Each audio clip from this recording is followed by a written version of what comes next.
Olá! Já parou para pensar? Do que exatamente cada célula do nosso corpo é feita?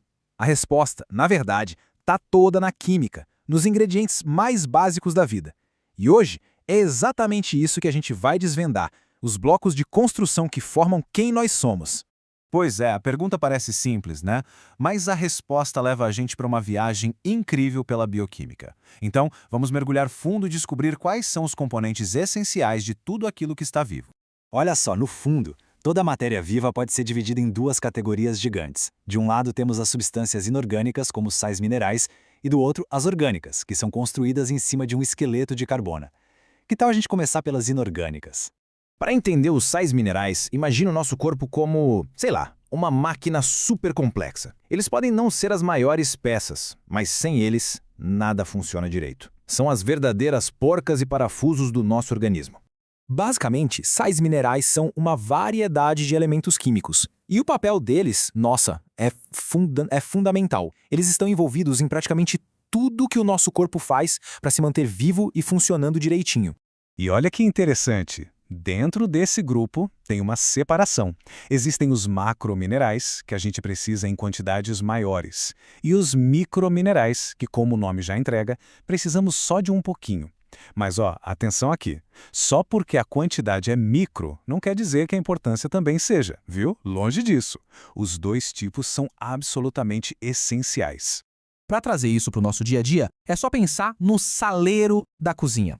O sal de cozinha, o famoso cloreto de sódio, talvez seja o sal mineral mais conhecido. Ele é feito de cloro e sódio, mas muitas vezes ele carrega um passageiro extra que é muito, mas muito importante. E esse tal passageiro nos leva para uma história bem legal de saúde pública aqui no Brasil. Vamos voltar no tempo, lá para a década de 50. Foi nessa época que uma lei tornou obrigatório adicionar iodo no sal de cozinha. Mas por quê? O motivo era muito sério. Na época, tinha uma quantidade enorme de casos de problemas na tireoide entre a população. E a solução foi simplesmente genial: pegar um micromineral essencial, o iodo, e misturar num produto que todo mundo consumia. Isso mostra de um jeito fantástico o poder que um único elementozinho tem na saúde de uma nação inteira. Ok, já falamos nas porcas e parafusos. Agora, vamos para os tijolos e vigas da nossa construção. As substâncias orgânicas são os principais materiais, sabe? São elas que dão forma, estrutura e também energia para as nossas células. E o que define uma substância como orgânica? O segredo está no carbono. Pensa em longas cadeias de átomos de carbono ligados a outros elementos. São essas estruturas que cuidam de tudo, desde a arquitetura das nossas células até a regulagem do nosso metabolismo. E essas substâncias se organizam em 5 grandes famílias bem conhecidas.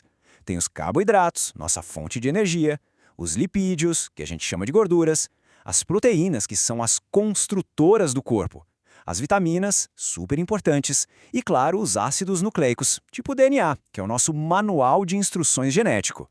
Certo, então a gente já viu os dois lados da moeda, as peças pequenas e os grandes blocos de construção. A grande questão agora é: como é que tudo isso se encaixa para formar o projeto completo da vida? Para resumir a ópera, de um lado, os sais minerais são elementos inorgânicos com funções mais de regulagem, de ajuste fino. Do outro, as substâncias orgânicas, à base de carbono, com o papel de construir e de dar energia. O ponto-chave aqui é que eles não competem, eles se completam de um jeito perfeito. E para terminar, fica essa reflexão. Depois de tudo isso, qual dos dois grupos seria mais indispensável para a sobrevivência? O inorgânico ou o orgânico? A resposta, claro, é uma pegadinha. A vida, do jeito que a gente conhece, depende totalmente do equilíbrio perfeito e da interação constante entre esses dois mundos. Um simplesmente não existe sem o outro.